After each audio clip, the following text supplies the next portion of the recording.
Hello, everyone, and welcome to this morning's interactive telephone town hall with Congressman Tiffany. During this call, we'll be taking questions live from constituents like you. To ask a question, please press star 3 on your telephone keypad to enter the question queue. You can also sign up for our weekly newsletter by pressing star 6 at any time during the call. Again, if you have a question, please press star 3, or to subscribe to the Congressman's newsletter, press star 6. With that, I'll turn it over to Congressman Tiffany to get this call started. Well, thank you very much, Dirk. And good morning, everyone. I'm so glad that you're joining us here on the phone this morning. This is the first time we've done one of the teletown halls in the morning or afternoon. Usually we're doing them after dinner. And we thought this might be a good opportunity, especially for those of you that are at home through the day, perhaps retired, whatever. You may have, this may be a good opportunity to be able to touch base with you. So any questions that you may have, they're all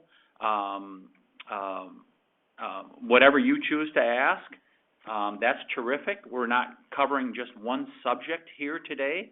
But we want to hear from you on whatever issues you think are important, and would love to entertain your questions and try to give you answers as far as what is happening here in Washington, D.C. on various pieces of legislation, and what we think things look like here as we go, as the calendar has turned into 2022 here. So anyhow, without further ado, I'm so glad you have joined us today, and let's take the first question.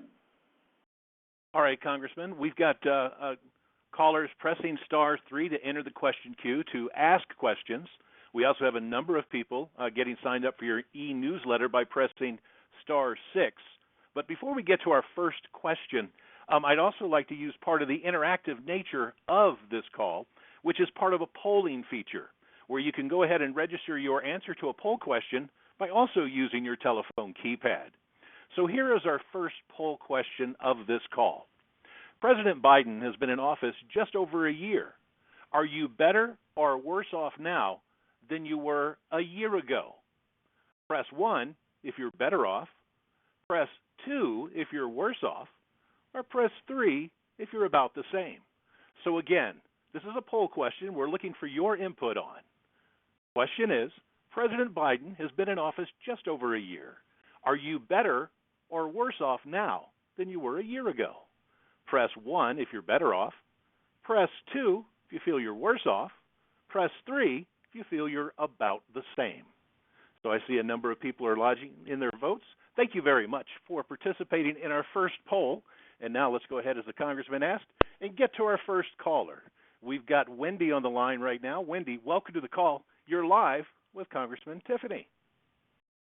Hello, Congressman. Thank you so much for conducting the town hall this morning. Good morning, Wendy. Go ahead and share your question. Sure. I did log it in with the receptionist that took it, and I just wanted to know, in light of all of the studies that are coming out about mask mandates, the effectiveness, and even the vaccinations and their harm done, what measures are you doing to fight against all the draconian enacted laws and mandates that are suppressing our economy, altering and lowering our children's health? I'd like to know. Yeah, there's been a lot of really interesting information that has been coming out really throughout the last 2 years, but especially in the last couple weeks. And it really appears that there's much more information coming out that questions the validity of some of the health measures that have been taken. And I would take, for example, mask mandates. You're seeing many communities that are now lifting these mask mandates, and it's really happening just this week. I mean, in the first couple days, it's very interesting. You're seeing states that have had really draconian lockdowns, like New Jersey, New York, and others. They are backing off from them now and saying, "Hey, we're going to lift those mandates." And it has been very disappointing at the federal level that we've seen both the Department of Defense as well as the CDC and the FDA have these vaccine mandates. We have seen servicemen and women who have proudly, faithfully served their country, and they've been drummed out of the military as a result of that. We've seen the vaccine mandates and how it's affected employment in many of our healthcare facilities coming down via the federal government threatening to withhold compensation for Medicare and Medicaid to hospitals and healthcare facilities unless you force your employees to get the vaccine. And one example that I would mention that really sticks in my mind, Mayo Clinic, they released 700 employees from their from employment as a result of not getting the vaccine. And it is really having a harmful impact in being able to care and treat for people. And one of the greatest concerns I have in the long run is that people have delayed health care screenings as well as surgeries and things like that as a result of not being able to get into their health care provider. And some of that is being driven by these mandates. And it's time to stop the mandates and lockdowns and let people be able to lead their lives as they chose to. And I would cite one example that was really clarifying for me. It was a little over a year ago. If you remember, we had a big spike in the number of coronavirus cases in the fall of 2020. And I think it was like November when it peaked. And it was interesting, when you looked at the data for the upper Midwest states as well as North Dakota, South Dakota, and Iowa, regardless of what measures each state was taking, they had the same spike. It was the same shape. They had the same, they had very similar increases in the number of people that had the coronavirus. And you had states like South Dakota that had very little requirements that were in place. And then right next door, you had Minnesota that had significant requirements in place. It didn't make any difference what protective measures they put in place. Basically, the same percentage of people got the coronavirus, which tells you that the virus is going to virus. And we're 2 years into this. It's time to end the mandates and lockdowns. Let people lead their lives as they choose to. This has gone on long enough. I'm going to close with this, Wendy. You know, it's your choice whether you choose to vaccinate, whether you choose to wear a mask. I think it should be everybody's choice. But a place where I draw the line is with children. What we have done to children in schools is just simply flat out wrong. We have seen kids lose 2 years of learning.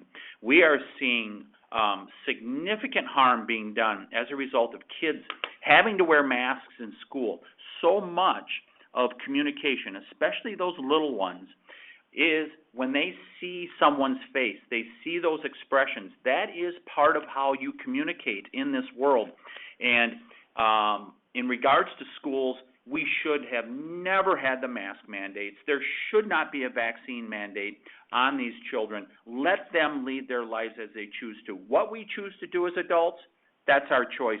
But let's stop the mandates, lockdowns, shutdowns, especially in regards to our schools. We are doing more harm than good, and I believe studies are starting to show exactly that is happening. Anyhow, let's take our next question. Absolutely, Congressman. Next on the line, we've got Teresa from Woodline. Teresa, you're live with Congressman Tom Tiffany. Go ahead with your question, please. Well, this isn't Teresa. She had to step away. This is her husband, Tim. But I could ask for her. Congressman, the question I have is your stance on what's going on in Ukraine. We're sending troops into the nearby area. We're doing all sorts of things to try to protect their sovereignty, and yet nothing's being done to protect our own sovereignty here in America with our own borders.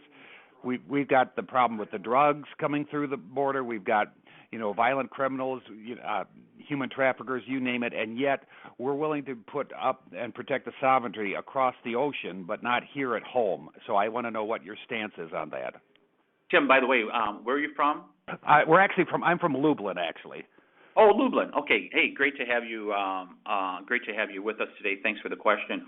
So anyhow, yesterday, I believe in President Biden's press conference, I didn't see all of it. I just saw some excerpts. He said that we should withdraw the permits or the agreement to allow the Nord Stream pipeline to be built, that it should be stopped if there's an invasion of the Ukraine. I agree with President Biden in regards to that, but it is way too late what he's doing. So when you look at, let's just cover it from the foreign policy angle, when the president allowed the Nord Stream pipeline, when he gave it the green light about a year ago, that sent a clear message to Vladimir Putin that you can kind of do whatever you want to. Then when you add in Afghanistan and the disastrous withdrawal from Afghanistan, and it has been nothing but a disaster. In fact, the Biden administration is now saying they're proposing to send like $300 million to Afghanistan because the country really has fallen apart now.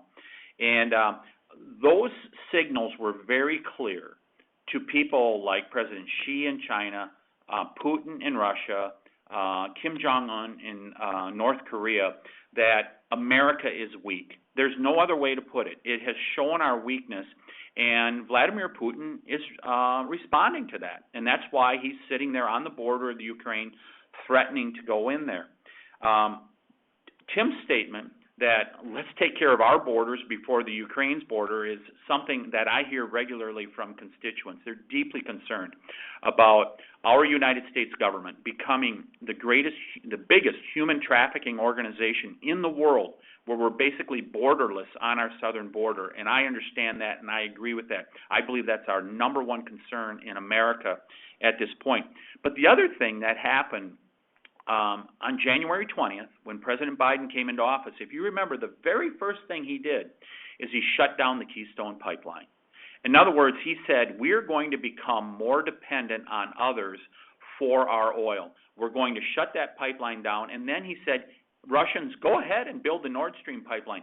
What shows greater weakness than saying to Americans that we're going to give away our energy independence that we achieved over the last 10 years, and you Europeans, you're now going to be dependent on the Russians. It has been weakness that is being taken advantage of here, and America needs to reverse that. And it starts by us going back to being energy independent in America. That shows strength in America. So there's a lot more I could say about it, Tim, but I hope that kind of covers some of what you were asking. And we'd be happy to take the next question, Dirk. Absolutely, Congressman. I will get to the next question in just a moment, but I do, before we get too far along, want to get back to the results for the first poll question we asked that everyone keyed in their answer using their telephone keypad. And that question was basically, are you better or worse off after a year or so of the Biden presidency?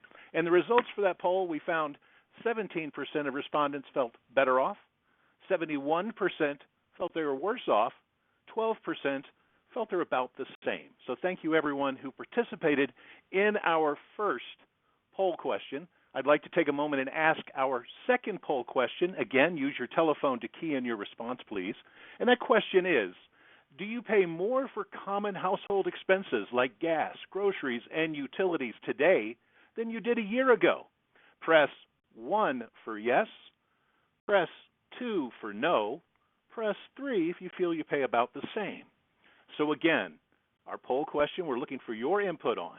Do you pay more for common household expenses like gas, groceries, and utilities today than you did a year ago? Press 1 for yes, press 2 for no, and press 3 for about the same. And I see votes are being tabulated. Thank you very much for submitting your votes. And if you have a question you'd like to ask live on this call, it's very simple to enter the question queue. All you need to do is press star 3 on your telephone keypad. Again, if you have a question you'd like to ask the Congressman, now is the time to press star 3 to ask your question live on this call. If you'd like to join the Congressman's e-newsletter, please press star 6. And back to the phones we go. Our next question comes from Kelly. Hello, Kelly. You're live on the line. Go ahead with your question, please. Hi, Mr. Congressman. My main question was kind of two parts. Was the Canadian truckers up in Canada. I personally very much support them, supported financially. I actually just Googled how far away Ottawa is from where I live, and I was maybe going to be making a 17-hour drive at some point and go out there to support if I can. But I was wondering what your opinions are. I've been hearing whisperings that there may be an American one of those heading to D.C. at some point. I was kind of wondering if you kind of support the truckers up in Canada, and also if you would support an American trucker convoy here in the States. Thanks for the question, Kelly. Hey, first of all, I really appreciate people responding to the polls, though I know they're not scientific. It is really good to get people's input, and I really like the interactivity with a call like this in doing those polls. And so, Kelly, I would just say, so yes, I mean, if you heard my answer earlier in regards to vaccine and mask mandates, lockdowns, stuff like that, I do not support them. And that's exactly what the Canadian truckers are protesting about, is they've said, we're tired of these draconian lockdowns. And I would just say a couple things. I thought it was really disappointing that Prime Minister Trudeau would leave the country when something like that happens.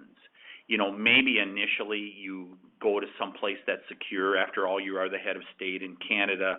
But these people are not harming anybody.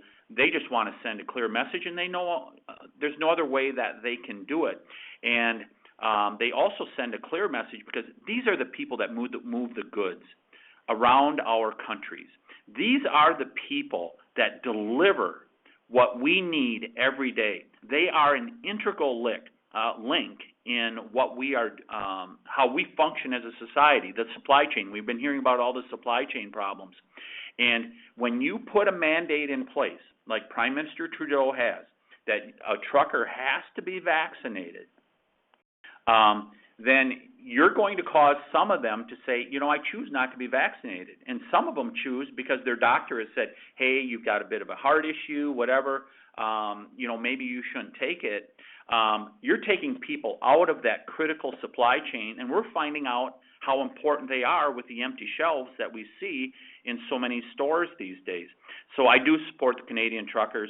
Now, if people choose to put together one in America also, you know, we have the right to assemble and share free speech in this country, and just make sure that you assemble peacefully and do it in a manner that's respectful, and there is nothing wrong with that. One other thing that I would mention in regards to the Canadian truckers, it is really disappointing that the site, the GoFundMe site, went and shut off those truckers from being able to get voluntary contributions from lots of people, including, it sounds like, from Kelly. Why should they shut that off? But even worse than that, they confiscated their money and they said, we're going to give it to other organizations. And that is simply wrong. That is theft. Now, I will give GoFundMe credit. They said after running into a firestorm of criticism, they said, well, we will refund the money to everyone. And at least they're doing that. But it's really disappointing. They have chosen sides in regards to this. It's very evident where they stand politically with GoFundMe.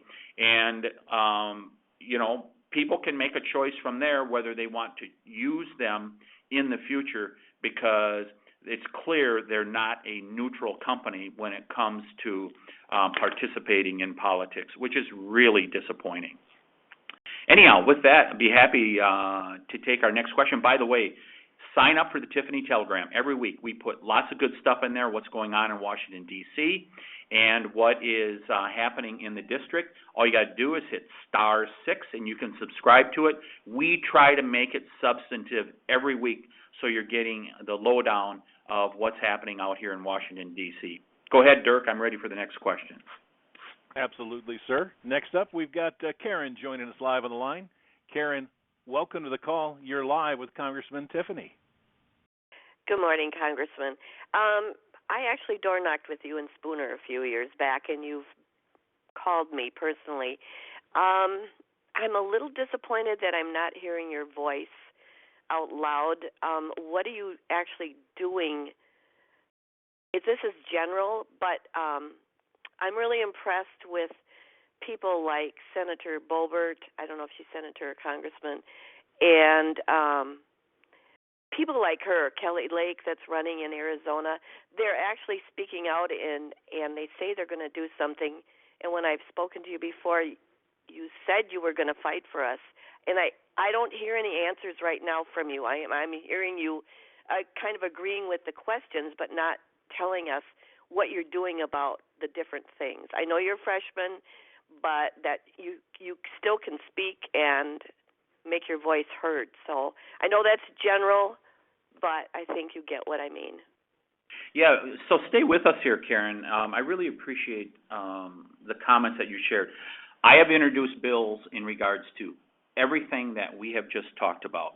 In regards to our borders, I have made 4 trips to the southern border in the less than 2 years that I've been down there. I went to Panama.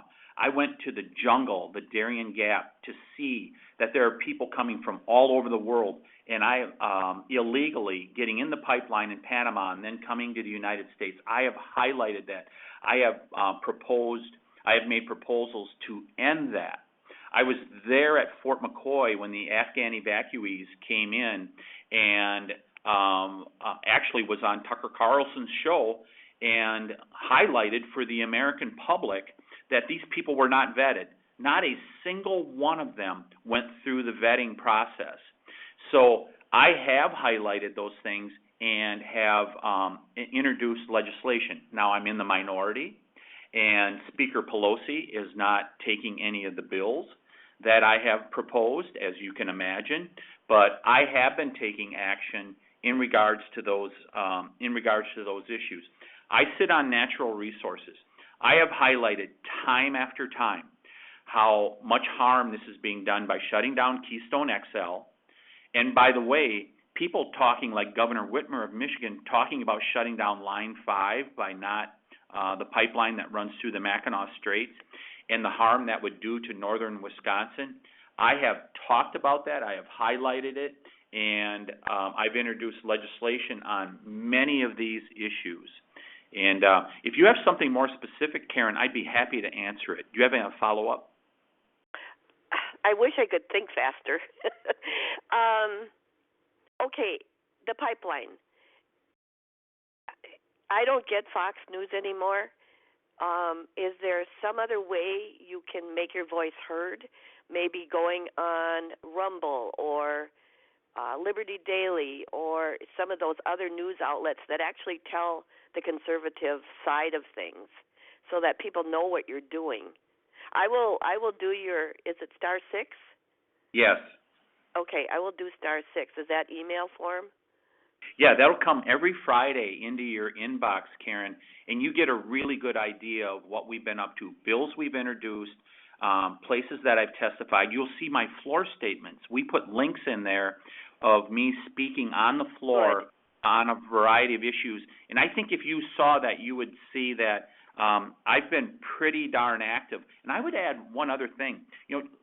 In regards to the school mandates, I have attended numerous school board meetings throughout the district talking about how the school boards, that these are just recommendations coming from the federal government.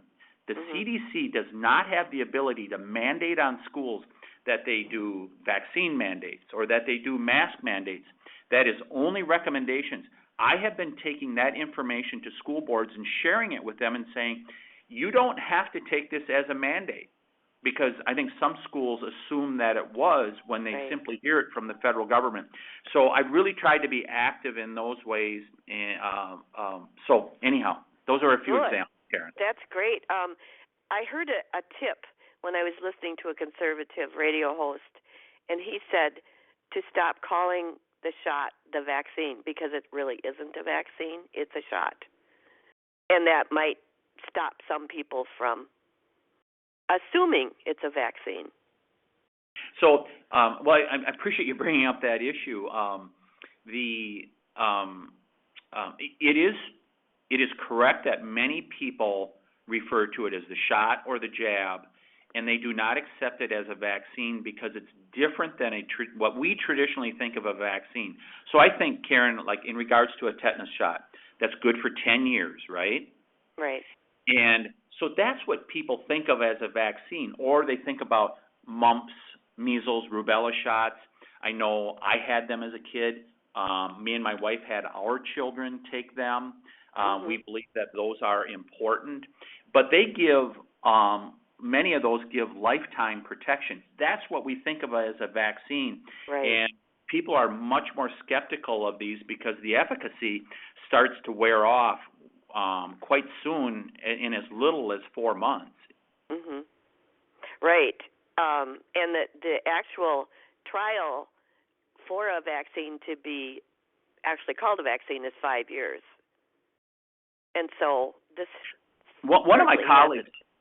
We got to move on to the next question. But Karen, you're bringing up a really good point. One of my colleagues, Thomas Massey from Kentucky, he has highlighted how the CDC has changed the definition of a vaccine 3 times now over the last about 5 or 6 years. And I think it's important for people to take a look at that because it is a much different definition now compared to 5 or 6 years ago. And it's important, those words that they're using, because they definitely have changed the definition of a vaccine. So, hey, Congressman, Karen? I'd like to... Thanks. I'm sorry, sir.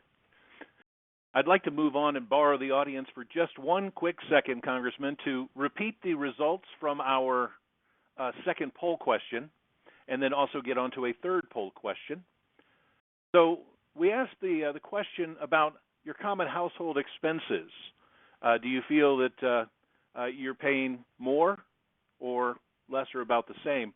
93% of the response was they feel they're paying more, 2% feel they're not, and 5% feel they're paying about the same. So thank you very much for everyone that participated in our second poll question.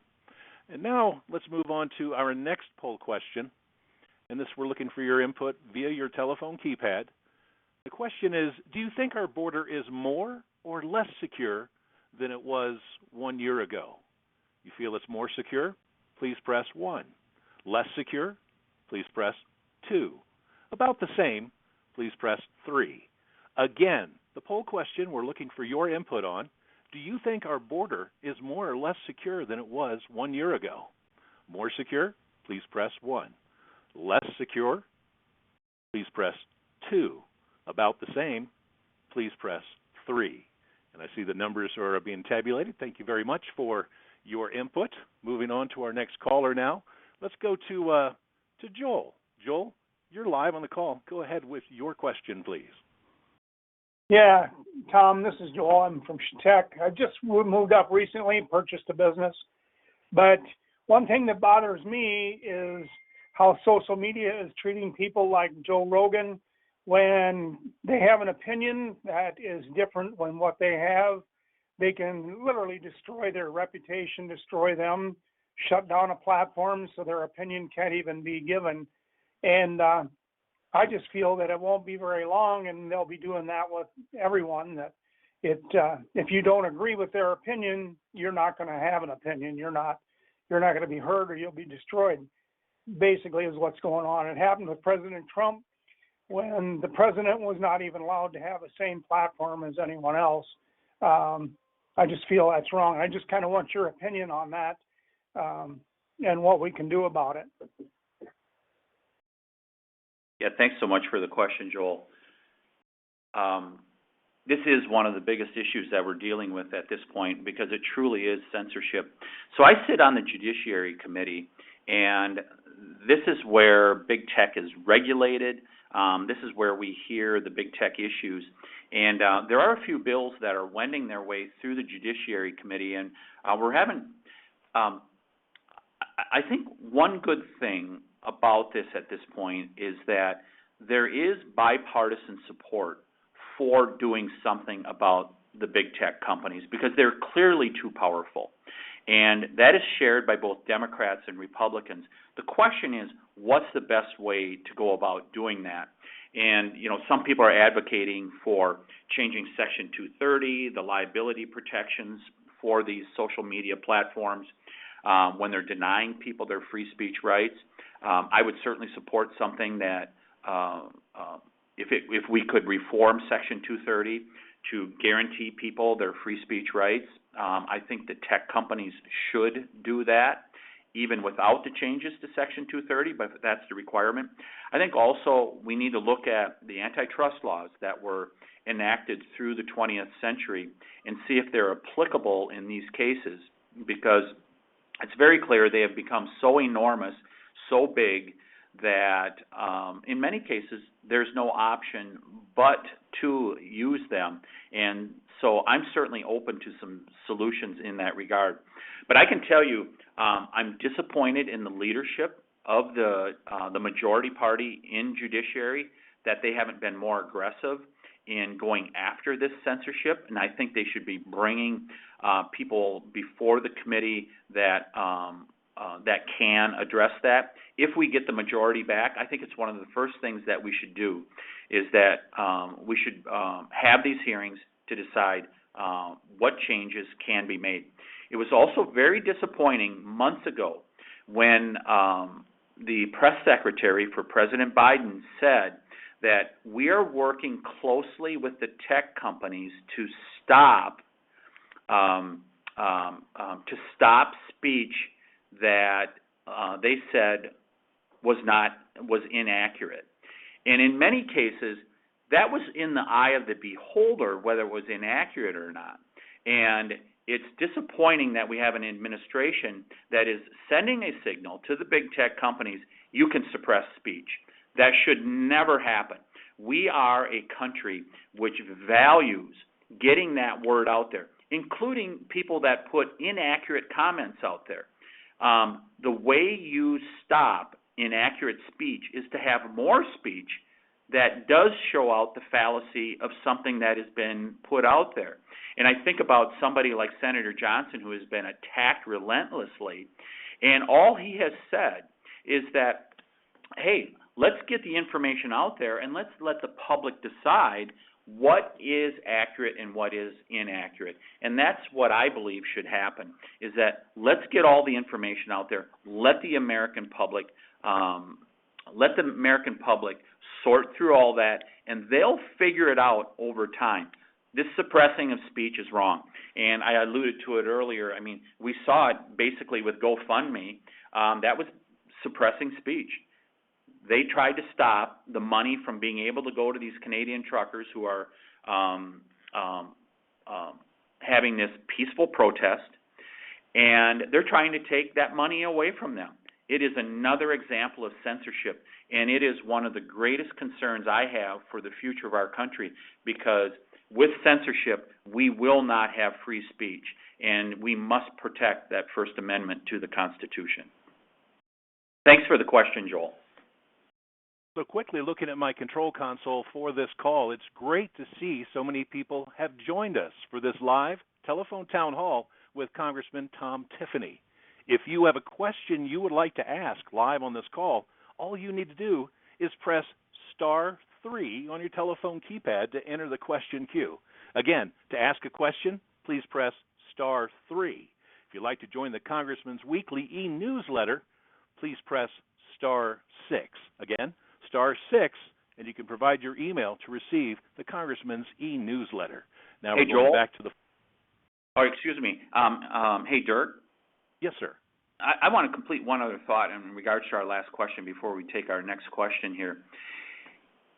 What is really interesting, when you juxtapose denying people their ability to share speech, like the Canadian truckers, like others who have been deplatformed, like Joe Rogan and others, yet some of those same social media outfits, they allow the leaders in Iran, a totalitarian state, they allow the leaders of China to be able to use their platforms, but they won't allow Americans to share their speech.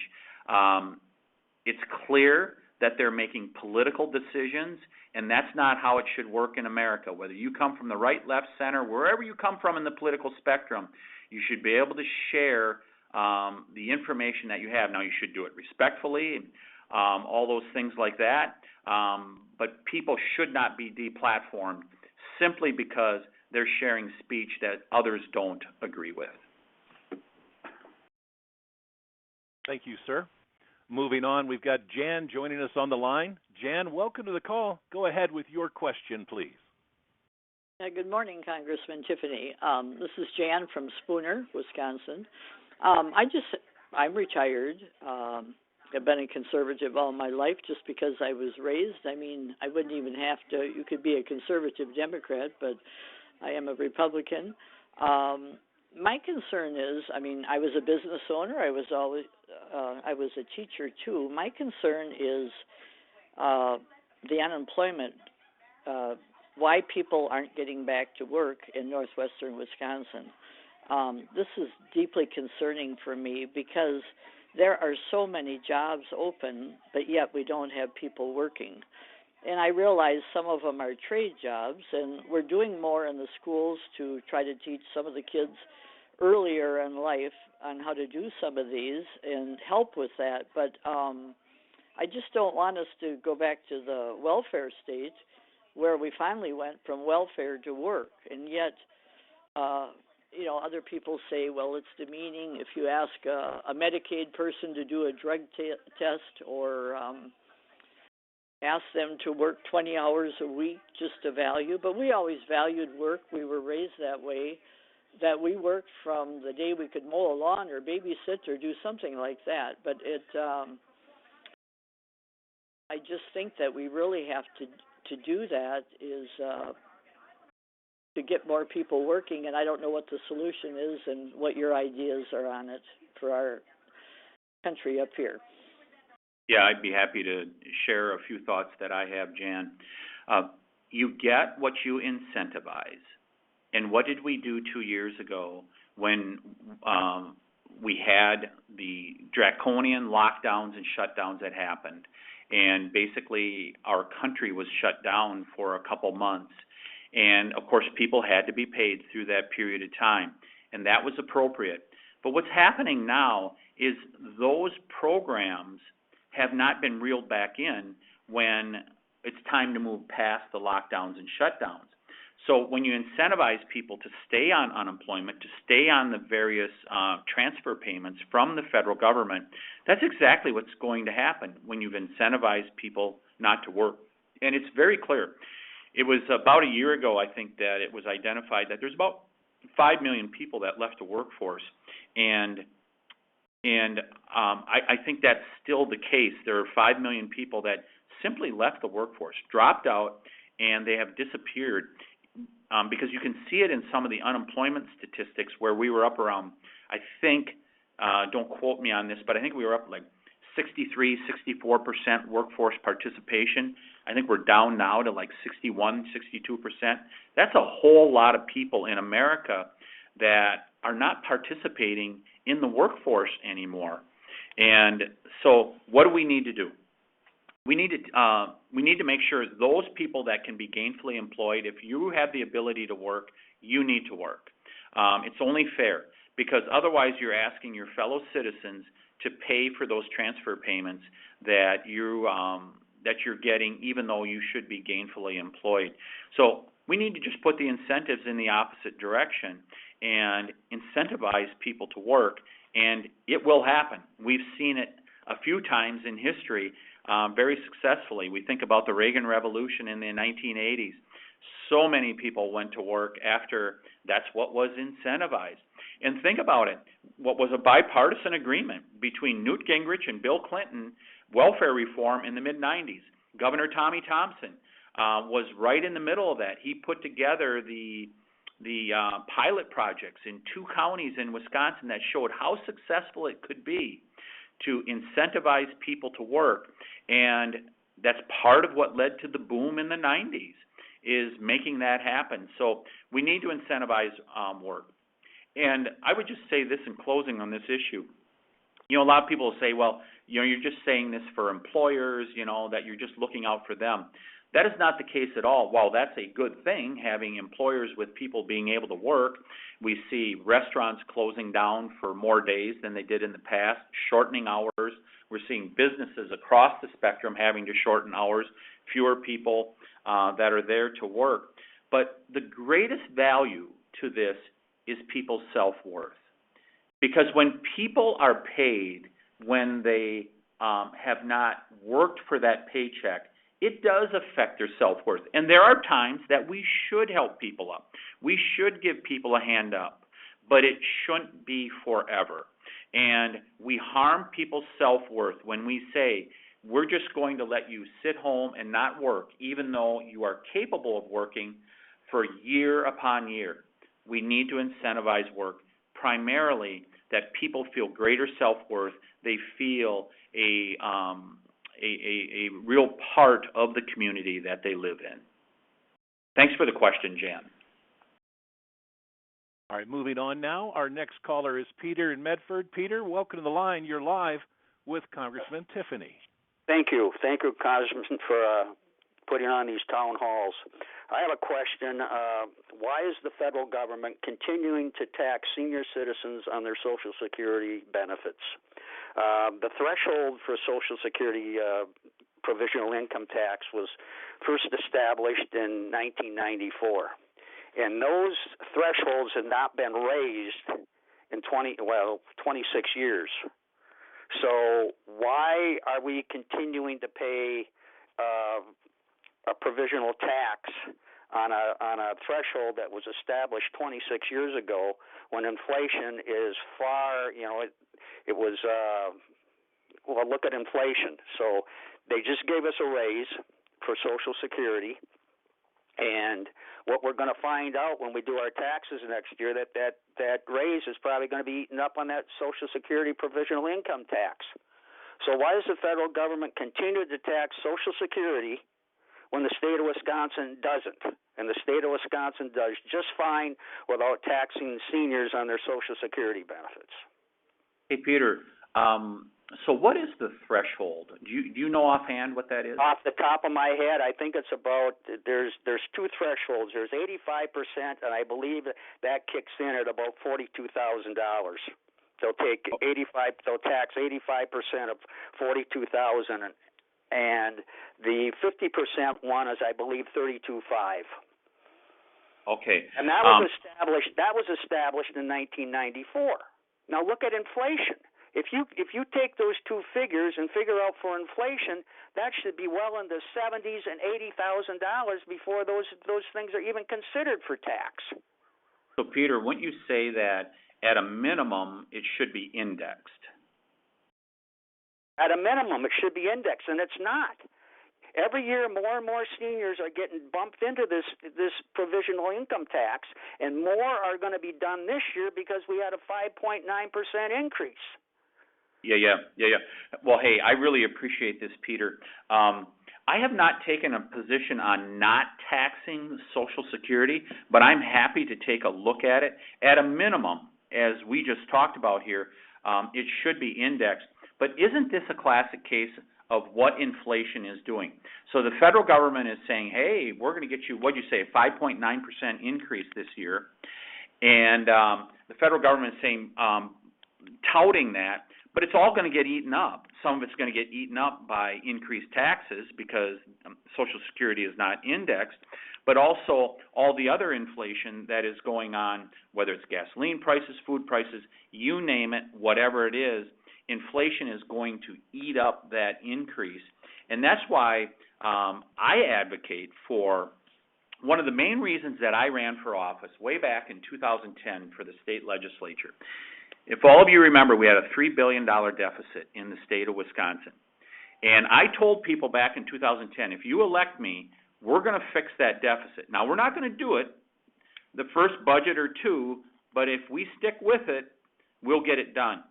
By the time I left the legislature nearly 10 years later, and I had helped write the last three budgets sitting on the Joint Finance Committee, we had gotten our budget to surplus because we made the tough decisions, and then we made good decisions to make sure that the budget stayed in the black, and we didn't have to do things like this, like the federal government is doing now, where they're spending so much money It's driving up inflation. And by the way, the Federal Reserve has something to do with this too, in that they just keep the printing press running, devaluing our dollar. And it is one of the things that we need to get control of. That's inflation, and it starts by having a fiscally responsible federal government. And it has always been one of my top priorities. Thanks for the call, Peter. So real quickly, I'd like to report on the third poll question we asked. We do have the results that are in. And the question was, do you think our border is more or less secure than it was 1 year ago? And everyone that submitted a vote on this call, we've got the results. 4% feel it's more secure on the border. 88% feel it's less secure. 8% feel it's about the same. So again, thank you very much for participating in our poll questions today.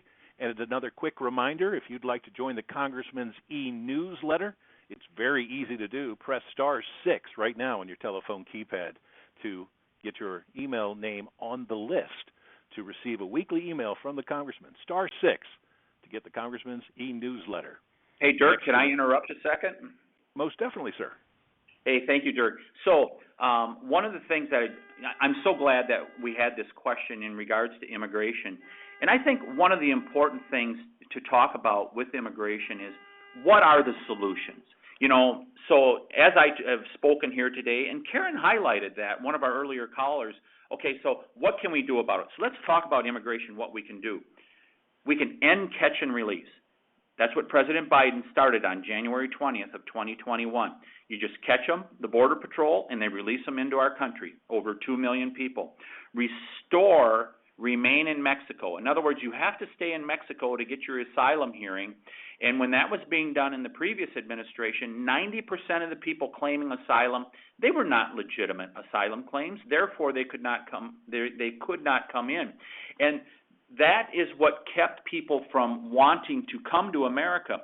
By instituting catch and release, by stopping remain in Mexico, it was a clear signal to people all over the world, and we're hearing that from the Border Patrol, that there are people just coming in by the droves. And why do they do that? They tell us very plainly when you talk to them down on the border, these migrants, they say, because President Biden said the border's open. And the third thing that I would mention, we have to cut the funding to a UN-operated organization called the International Organization for Migration. They take that money, they give people remittances, they give them help in being able to migrate up the pipeline from Panama to the United States. That organization needs to have their American dollars taken away from them and not being used to be able to move people into our country illegally. There are some real simple actions that we can take that would reduce this this migration flood, this illegal migration flood that's going on by probably 75-80%. Dirk, I'm happy to take the next question. Very good, sir. We can get to the next caller's question, but looking at the clock, looks like we have time for just one more question, and that question comes from Mike. Mike's joining us on the line live. Welcome to the call, sir. Thank you for your patience. What's on your mind? Hello, Mike. Hi there. I was calling Tom Tiffany I was wondering if his leadership as quarterback helped him with his position today. I'm his old running back, one of them. Awesome. How you doing, Tom? I'm Talked good. to Jim and Dick lately. You guys used to make me look good. Anyway, this is a real good format. I know that you and I don't look at things politically the same, but I think the format is superior, and good luck in your future. And hey, Jeb, I used to live up in the area that's Minocqua, in that area for a while, Eagle River. So. Hey, if you have any questions, Mike, including, don't hesitate, something that you may think we disagree on, go ahead and ask a question. Well, honestly, from the gut, I'm a little concerned of the next election, and I was wondering if there's somebody out there that I'm not a Donald Trump fan, and I know you've been backing him very strongly. And I'm not real pleased with Mr. Biden either. And I'm wondering if you see someone out there that has conservative ideals or Wisconsin is a conservative state, of course, with Proxmire and Nelson in the past. Is there someone out there that we should be looking at that that may be interested in the big office? Sure. Well, there's all kinds of people that are always considering something like this.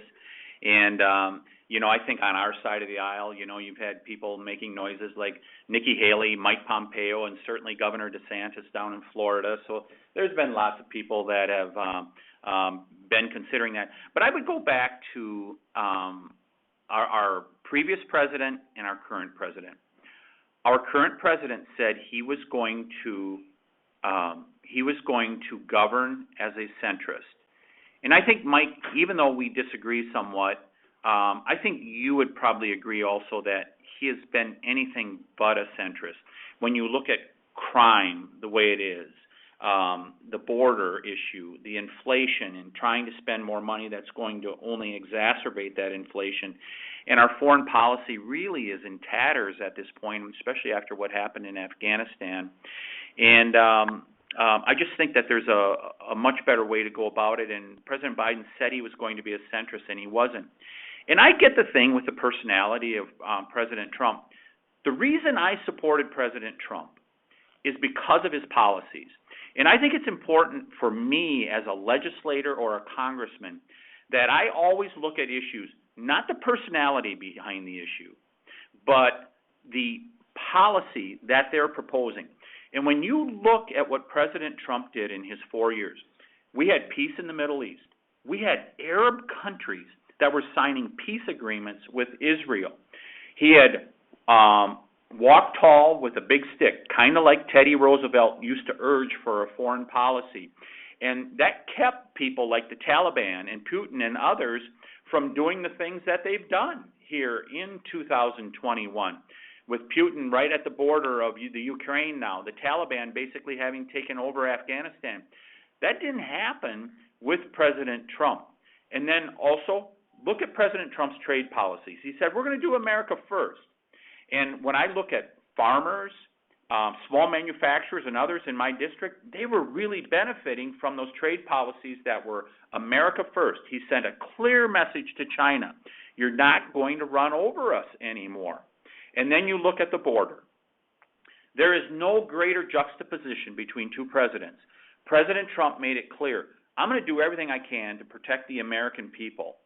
And we see the results now of the open borders since January 20th of 2021. Fentanyl coming in at incredible amounts. And we're seeing kids, the number one killer of people 18 to 45 in America right now is fentanyl, even greater than car crashes and other ways in which people can die. And that's because of our open borders. The fentanyl is just flowing in. And then you see the devaluation of people's work as a result of bringing in people who many will work for cheap labor. That isn't benefiting Americans.